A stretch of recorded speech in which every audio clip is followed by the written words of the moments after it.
येवला सख्खा भाऊ झाला पक्का वैरी, जमिनीच्या वादातून पुतण्याची हत्या. अवघ्या 4 तासात आरोपींना गजाआड करण्यात येवला तालुका व स्थानिक गुन्हे शाखा पोलिसांना यश. नाशिक जिल्ह्यात येवला तालुका हा जमिनीच्या वादातून होणाऱ्या भांडणामध्ये आता क्रमांक 1 ला पोहोचलाय. ममदापूर येथे 2 सख्ख्या भावांमध्ये असलेल्या जमिनीचा वाद पुतण्याच्या जीवावर बेतलाय. जमिनीच्या वादातून झालेल्या मारहाणीमध्ये अर्जुन भीमराव चव्हाण या 22 वर्षीय तरुणाचा मृत्यू झाला. भीमराव जगन चव्हाण व दादा जगन चव्हाण या 2 भावांमध्ये जमिनीच्या वादातून मारहाण झाली होती.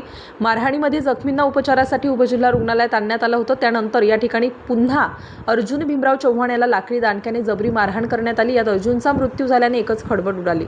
दरम्यान स्थानिक गुन्हे शाखा व येवला तालुका पोलिसांच्या पथकाने अत्यंत शिताफीने अवघ्या 4 तासात 11 आरोपींना ताब्यात घेतलं. यात एक विधी संघर्षित बालक देखील आहे.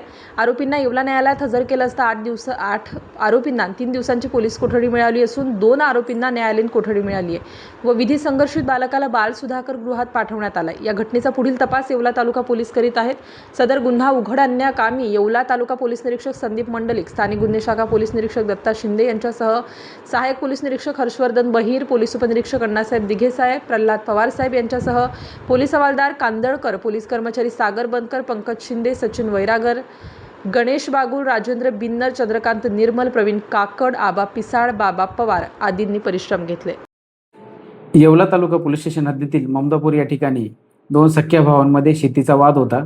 त्या वादावरून 27/6/2026 रोजी सायंकाळी 19 वाजताच्या सुमारास त्यांच्यामध्ये भांडण झालं.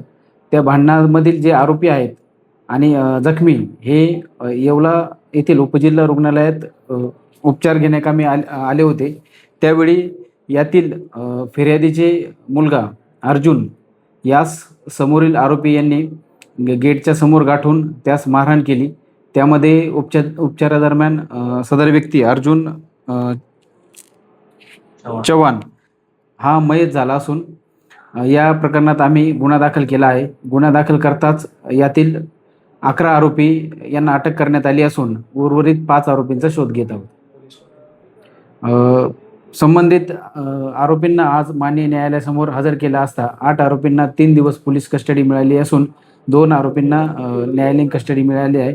एक समाधान राठोड याला विधी संघर्षित बालक असल्यामुळे त्याला बाल न्यायालय इथे हजर करण्यात आले आहे. किती वेळा वरील आरोपींना गुन्हा दाखल होताच आम्ही तात्काळ 4 ते 5 तासाच्या आतमध्ये माननीय SP साहेब तसेच additional SP Vimala madam, SDPO Bajirao Mahajan sir यांच्या मार्गदर्शनाखाली तपास पथक तयार करून तात्काळ या आरोपींना 4 ते 5 तासाच्या आत अटक करण्यात आली.